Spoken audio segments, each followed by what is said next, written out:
Right, welcome to another episode of the Flex Health podcast, hosted by myself, Alex Chester. I'm actually joined with a very special guest. I'm going to jump straight to him. You want to introduce yourself?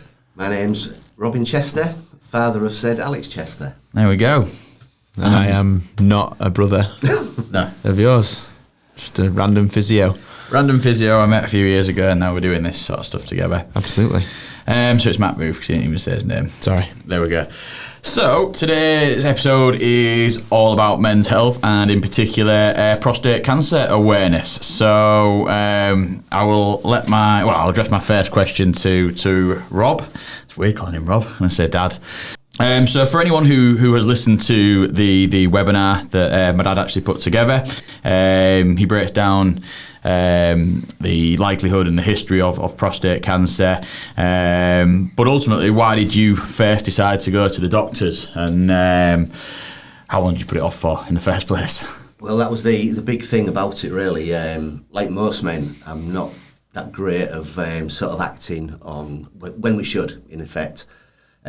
Probably the symptoms that I had, such as getting up in the middle of the night to go for a wee, pressure on your bladder and the like, they're all things that do happen naturally as you get older. Yeah. And it's so easy just to say, I'm just getting a bit older, it'll be all right, I'll be fine. But it's even easier just to pick a phone up and get an appointment with your GP and say, can you just check this out? I'm a little bit worried. If you've seen the webinar, I put it off and put it off and put it off.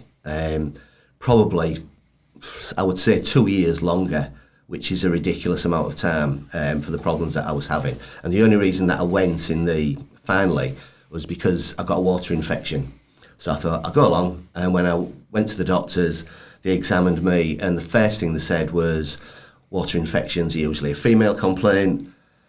We think we better send you off for a few tests. So they sent me for a few tests, and lo and behold, I had prostate cancer. Right, interesting. Right. And you've go on. I was just saying, how old were you sort of when the first symptoms started versus kind of when you got that diagnosis? I would probably about 50, 51, something like that, early 50s. Yeah. So I was quite early to get prostate cancer, which again is a really good excuse not to go to the doctors. Of course, yeah. So we all pretend that we're not frightened, but we are really. I say it's very, very simple to say, I'm getting older, that's all it is. But the bottom line is I should have gone 2 years earlier.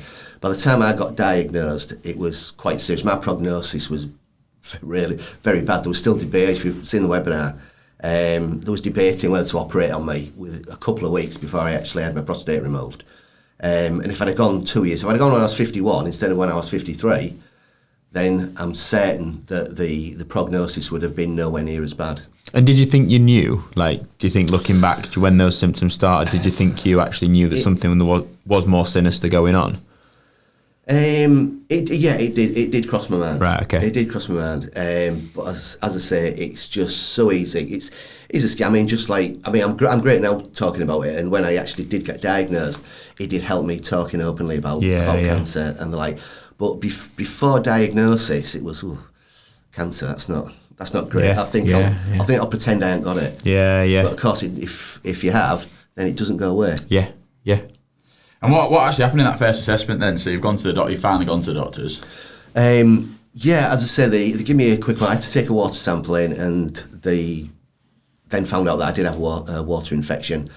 And this then said that it's very difficult. It's unusual for men to have water infections. So they decided to do a few blood tests, and one of the tests that they did was what's known as a PSA test.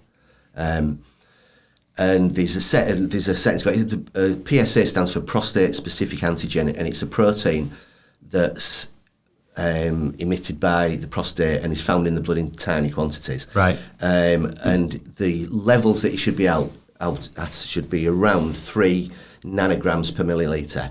Anything over that could indicate something sinister. By the time it gets into double figures or more than that, or into the early 20s, then usually it's not very good. When I got my PSA back, mine came back at 78, which was like wow, ridiculous. But the only good thing about it, I was completely ignorant about PSA levels and prostate cancer, so I didn't care. It was just 78. Yeah. And are they quite accurate then? Is there anything else that can cause it to be above 3 and stuff like that? Or? Yeah, it's not 100%, and I know now that they are looking at other methods. The PSA test was established quite a number of years ago now, and it isn't 100%. But on saying that, it's accurate enough. If you have a PSA test and it's coming back in double figures, the likelihood is that you've got prostate cancer. Right. Okay. So it's as I say, they are looking at different methods of diagnosing it, but it's still reasonably accurate. Okay. So speaking of your diagnosis, so you would, way before COVID, so we can't blame any of the current NHS issues and backlogs, because it was 2013, so way before COVID happened. But it wasn't exactly straightforward, was it? So No, I got diagnosed in I think it was March 2012. So my PSA was 78. I got booked in for a biopsy within a few weeks or so. Went for the biopsy, which I was dreading, by the way. Yeah, can imagine. Yeah, I'd had a mate who's had a biopsy, and he told me about it, and I thought, well, I don't really fancy that, to be honest. But I went along, and when I got there, I got examined. I had to have another PSA test before I went.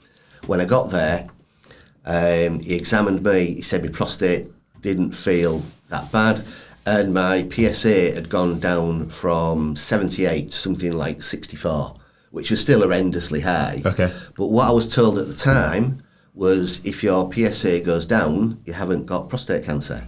Right.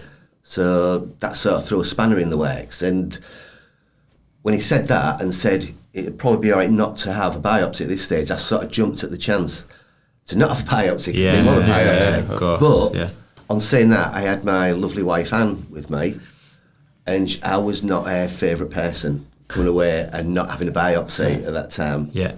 And unfortunately, as usual, I hate to say it, she was proved correct. Yeah. I went away. They said because it's come down, it may be that I've got what's called prostatitis, which is a bad inflammation of the prostate. So I had a month on really powerful antibiotics. Right. Took another PSA test, and it come down to 50 odd again. And right. again, ridiculously, when I look back, I refused wow. It wasn't pushed on me, to be fair. Yeah, I should have just been told you're having a biopsy. And if I'd have done that, it would have been different. I had another month on antibiotics after that, and my PSA then went up again. Right. So then, and it's so stupid because once my PSA went up, I realised then that I've got to get sorted, and all that fear and anxiety suddenly became like completely focused. Then. Right, I've got to get sorted. So I went to have went to my biopsy. That was sort of January 23rd, late January 2013, and had the biopsy, which it's not fun. No, absolutely. But I think it's nowhere near. It's like most things. It's nowhere near as bad as you think it's going to be. Yeah. Nowhere near. I think that's really nice to hear, because I think there's probably going to be a lot of people watching this who, may or may not be going through similar situations or arriving to sort of their 40s, 50s thinking, and a lot of it does come from fear, doesn't it? We pretend like it doesn't, but we tend to bury our head in the sand and think, I'm not going to deal with that. We always advise, we see it so many times, we talked about on the women's health one, you advise to sort of stay away from Google because you can go down a rabbit hole and scare yourself. But in the same breath, you sometimes have to take matters into your own hands. Do the research yourself. And if you'd have sort of known that, you're not making a decision, are you? You're going to come to a bit more of a conclusive decision that I'm going to go forward with a biopsy.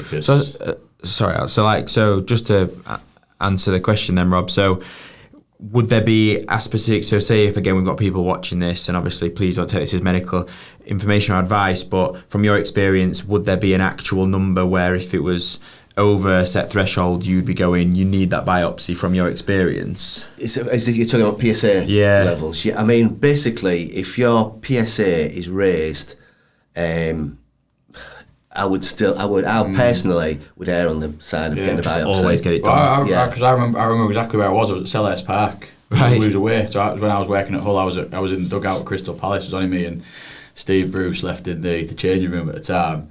Dad rung me and got the news, and obviously a bit upset and everything that comes with that. So actually, speaking of the diagnosis, I actually remember when I was at Hull, we were both at Hull City, and I was actually at Selhurst Park. We was playing away at Crystal Palace Tuesday night. I think it was a Tuesday or Wednesday. It must have been. It was a midweek game. It was a night game. Anyway, digress. But Dad rung and got the news, and obviously we were both a bit upset and everything. But I remember then going to training the day after or whenever it was, and Doc was in. I was speaking to Doc Waller about it. Yeah. And again, as soon as I told him that it was raised. He was raised, or like I gave the Doc a bit of basically the background that Dad's just give for the podcast, and he raised his eyebrows there and then almost indicating it was bad advice. That he should have just been forced to have a biopsy and got some answers sooner. Yeah, it's good. It's really helpful advice. Yeah, I, for whatever reason, I don't know why it was that I wasn't given the biopsy. I sort of, I think at the time, I sort of read something about in the NHS, if you've got a PSA above a certain figure, then they're looking to get a biopsy. I think at the time within 3 weeks, and mine was like 10 months. Wow. I mean, again, just a question from me, and feel free if you don't want to answer this, but what is the procedure? What is involved? So again, if people are watching, like, what is the procedure involved with a biopsy? Well, basically, they have a like a magic wand, as I call it. Right. And what happens? This gets inserted into you. Yeah. And they take samples of prostate from it. When you look back at it, although it's like a bit like now just gross talking about it and everything, but it's the skill involved in it. Yeah. Because it's got a camera. The end of this instrument, it's got a camera. The sort of scan, it all comes up on the screen, say exactly what where the prostate is and what it is and the size of it. And what they do, they take 10 samples. Right. The 10 or 12. If you've got an enlarged prostate, they take 12 samples. If you've got an ordinary sized prostate, it's 10. Right. So it's done. You get an anaesthetic, local anaesthetic, but obviously you can feel it. It doesn't hurt. It's just a bit like colonoscopy then. Yeah. Sort of similar thing. It's like that. Yeah. And the only thing is, it's just made me jump. Yeah. Because it's like an hydraulic thing, because it sort of snaps a little bit of the tissue out of it, and you start waiting for it, and you go, well, like that. But I can't say it was like not as bad as you were thinking. No, when I was absolutely treading it. Yeah. And it wasn't that painful. Yeah, that's good to hear. Yeah. Well, I regularly go for checks now, because obviously Dad, Uncle Dave's had it, Granddad had it, didn't he? No. Oh, did he not? No. Oh, well, I convinced myself it did, so I get tested. So I got tested at 30, going to get tested again at 35, and just sort of keep going like that, really. So just get the old digit. No, it's interesting to hear, because obviously I've not had anything, I've not no experience of it really. So it is genuinely nice to hear, just from my sakes. I'm hopefully people watching that the anxieties around it, because it is a big thing that we don't talk about. When you start hitting our age and older. You said fact of life, you're going to have to get it done, but I think a lot of men will probably think, I don't want a finger up the bum. Yeah. Without being too crude. They don't, do they? Well, so 1 in 8 in it starts. But you're going to have to get it done. You have to face facts. When you asked me to do that webinar and I started looking into it, it amazed me what a massive percentage of people are actually frightened of having it done. I'd say I am. Honestly, I think I would. Yeah, we're going to do it now. Yeah, I get one every day, just even though I ain't got prostate now, it's just in case. Like that out. I didn't mind that, to be fair. No, I just remember out myself. Right, sorry. Yeah, I still met the cut. So sort of back to it. It wasn't exactly straightforward, and you just had to keep hammering down the door. So that 10-month period. So we're back on track with this conversation. So what did you have to do? Is it? Because there'll be people out there that we see all the time in physio, like we're chasing up scans and staff. Our patients are scared just to ring up about a scan about the knee. But you have to sometimes keep banging on the door, don't you? Well, when I got once I had my biopsy, I got called in. That was the worst bit was that initially when I wasn't actually told that I had it, was I rang up because it had gone like a week, 10 days or so, and I hadn't heard anything after my biopsy, and I'm starting to get, I haven't got it. So I rang the hospital. I spoke to the consultant secretary, and I said, I told her what the details were. So she said, oh yeah, I looked at the notes. She went, yeah, Mr. Cooksey wants to see you. Right. So I says, oh, when does he want to see you?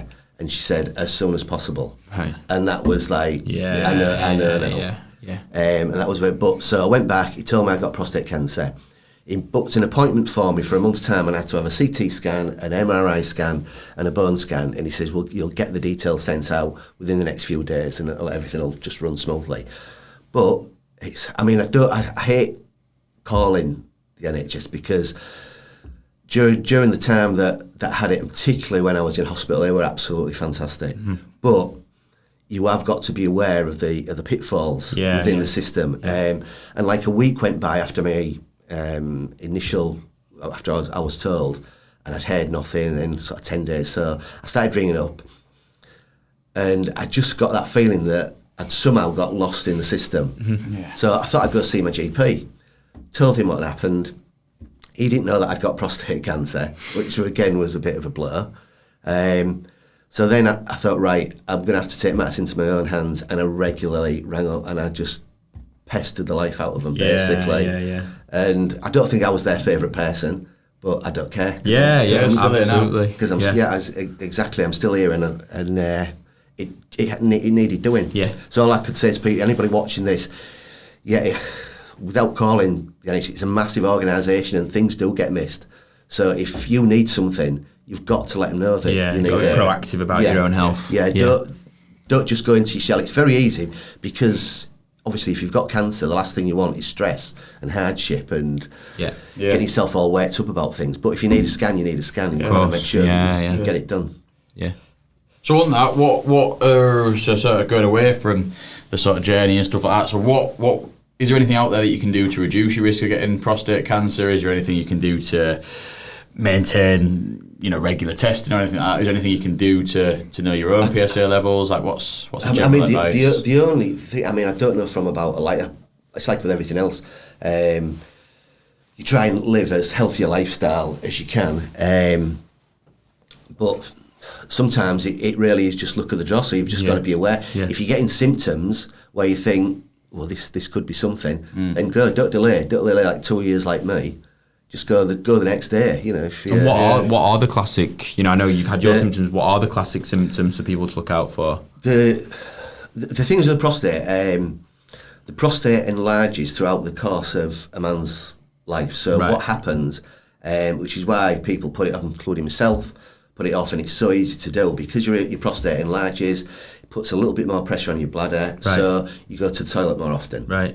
But there's a difference between going to the toilet a bit more often than getting up every single night, 2 or 3 times a night, like I did for a long time. Right. So the minute you're getting up, I would say even if you're just getting up once a night, if you're not, if you don't usually do it, if you sleep through and suddenly you're getting up once a night, all right, if it's just an odd occasion, fair enough. If you're getting up once a night regularly over a period of a couple of weeks, just go. Right. Okay. Just go and get checked out. Yeah. That is the main thing. It's like saying if you catch it early, prostate cancer is very, very treatable. If you catch it early, I think the statistics are like 95% survive for more than 5 years, right, and 80% for more than 10 years. Yeah, so it's the odds are on your side as long as you don't delay too long. Yeah. Oh, nice. Yeah, really good. Yeah, and that's a great conversation actually. Yeah. I think on that, you've answered all our sort of questions, and I think we've given some good advice to anyone out there sort of listening. So, call it a wrap. Yeah, definitely. Thank you very much for your time, Mr. Robin Chester, aka Pap, and Mr. Booth. This has been another Flex Health podcast episode. Yeah, thank you.